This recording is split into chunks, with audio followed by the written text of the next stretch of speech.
eventful Thursday already. I guess you can say that. You know, I've complained about this 333G, this one here, the whole time I've had it, because I don't feel like it has the power our last machine did. Well, and I noticed the other day we went to grind stumps. That's for my 2-speed. Notice it's not shifting.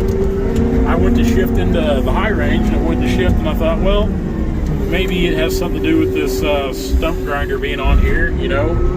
I didn't know, so I just kind of left it at that. Well, we took the stump grinder off today, and we're just kind of doing some odds and ends, getting ready to move one of the 648s out tonight. And we're just trying to get some, like I said, just do some odds and ends, grease machines, service, things like that. Move some things around with this stuff, and it still won't shift into gear. So, of course, I called Deere. Now, this machine has JD Link, so Deere, hey, look there, a chain. Isn't that something? Wonder how long that's been buried in the archives here. But anyway, this thing's got JD Link, so John Deere, they knew of, you know, the hours and everything. Of course, we were throwing no codes.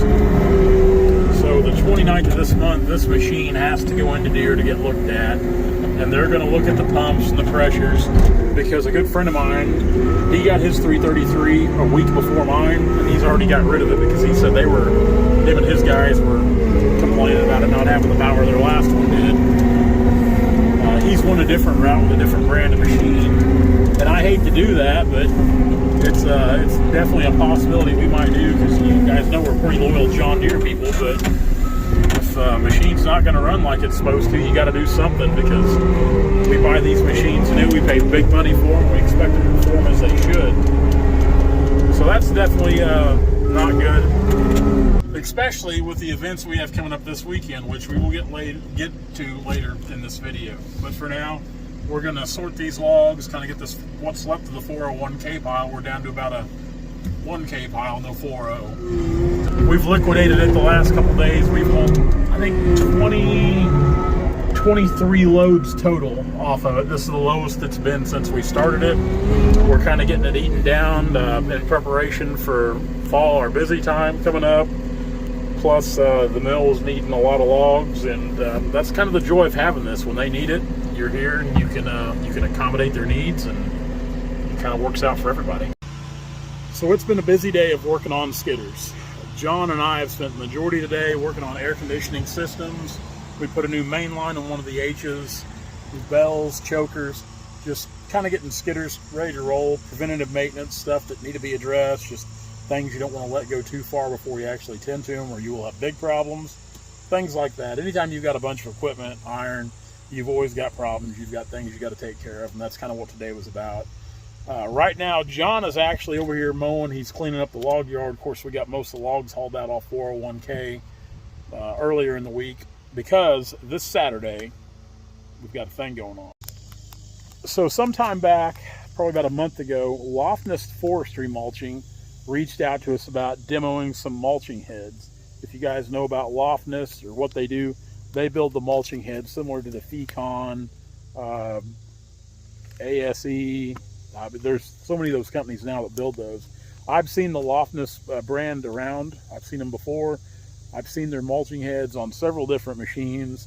I've always been curious about the mulching heads, and the great thing about this deal, about them bringing them out, there is no obligation for us to buy them. So we heard that, we're like, bring them on out. We're happy to have them. So I've invited several of my friends and people around the community out here that are kind of into that kind of stuff, running machines and the mulchers.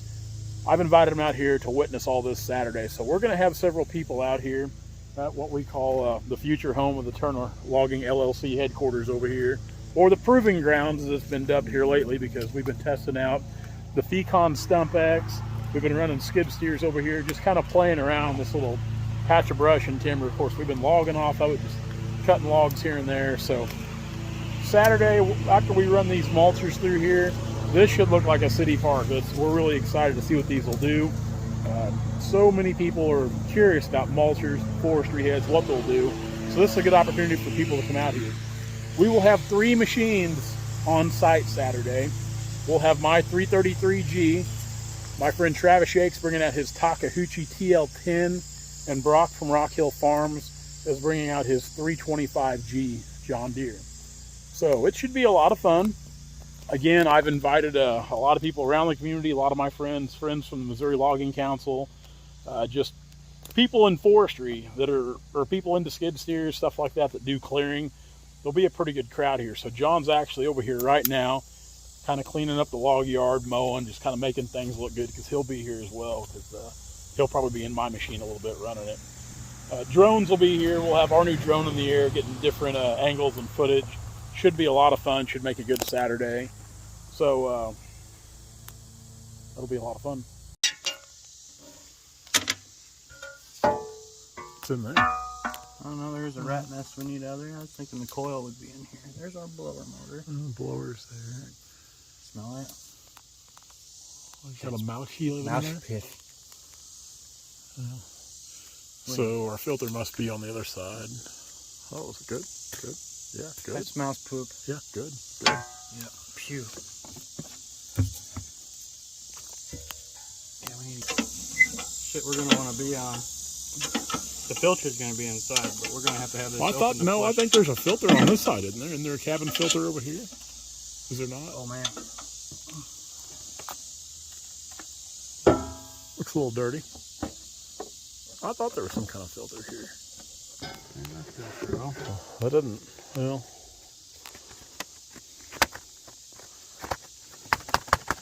Not as bad as I thought it'd be, really. Well, That's not, but it wasn't hooked up, you say? it wasn't touching here. It Ooh. looked like there was nothing. Ooh. That's nice. So, Turn on the blower here for him. it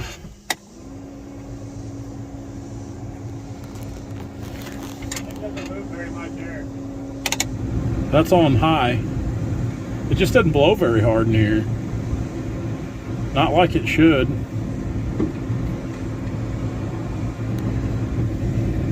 See, that's got it choked down real bad. It was blowing pretty strong. Now it's not hardly blowing at all.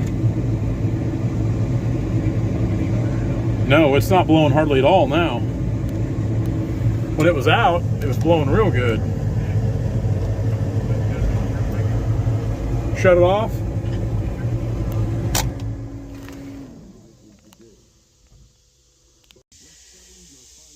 So one thing I've learned in life, the more equipment you have, the more headaches you have. Because keeping everything running and running right, it's always a battle. So it takes days like today where, yeah, I need to be cutting logs, I need to be moving wood, I need to be looking at timber, buying timber. There's always a multitude of things to do, but keeping your machines running right is key. And you guys that have machines that are cab machines with heat and air, if you do not have the air conditioner working and blowing fairly hard in these machines, you're just like in a rotisserie oven.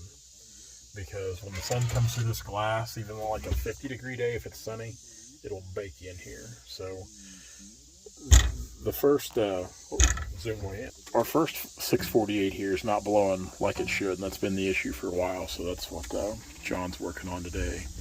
Now our newest 648H, one we'll probably haul out and put on a job today. It's blowing real good. We've got a new main line there for it. We're going to put a main line on it later today, because it's pointless to have a log skidder of any kind without a winch. Even though we don't use it a ton, you still have to use it from time to time. Did you take the restrictor plate off the Red Dragon there? Yeah. Keep that on the DL. It's not exactly street legal. And this thing still, it doesn't fit over that thing worth a shit.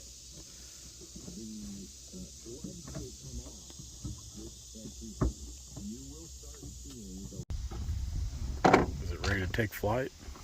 No, we're not linked up yet with the new one.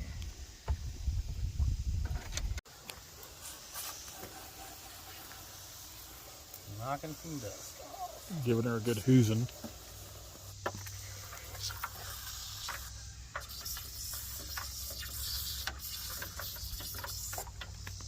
Clean skidder is a happy skidder. That's right, a clean skidder is a happy skidder.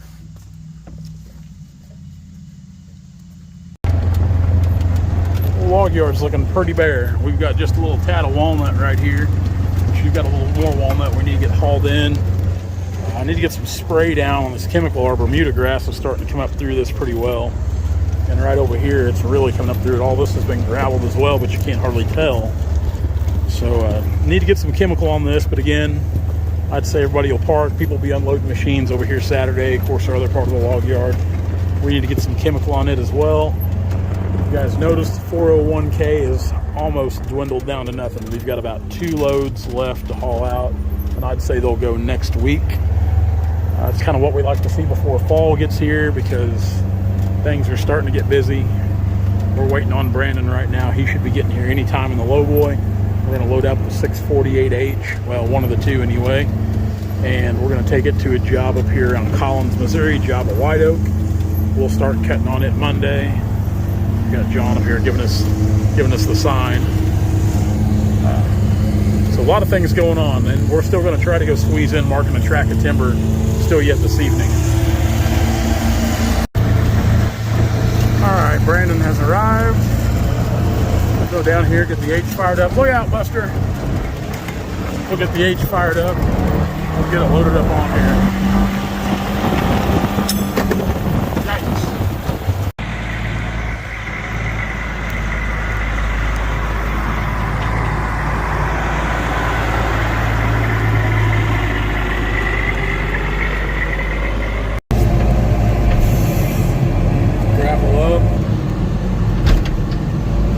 Blade up, parking brake off,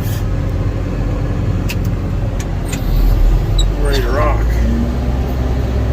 Now this is the newest H we've bought, or our latest H model, and it's got the wheels. It doesn't have as, I'll put it this way, it's the wheels are not as offset. It's got dueling rings on it, so machine's not as wide. It still runs the 30.5 tires, but we're not as wide, which is handy because this is the Hyster lowboy that I originally bought and sold to Brandon, so it's only 96 wide instead of 102. And believe me, those extra 6 inches definitely do make a difference, like we've been told our whole lives. We all glued down.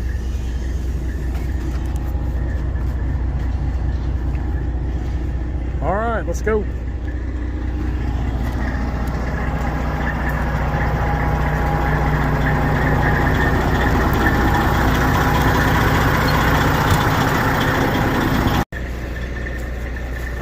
Get this big brute kicked off. Now this is a torque converter skidder. Our other one's a direct drive, our other 648H. So this is my first experience with a torque converter. Come Monday, that big ridge, it runs way back through there. A ton of good white oak on that ridge. We'll be knocking stuff down. There's some pretty good walnut down there too. So I'm pretty excited about this job. It's pretty close to home for us, which means a lot anymore, because we don't get a lot of jobs like this super close to home. We're always way off. And anymore, I just wherever I get calls to go look at timbers where I go, I'm not out actively knocking on doors anymore like we did 20 years ago. So appreciate all the calls, texts, inquiries, emails about timber stands. If you're in the kind of the Missouri, Kansas, southern Iowa, southern Nebraska, and northeast Oklahoma area, we're always happy to come look at it if you got something.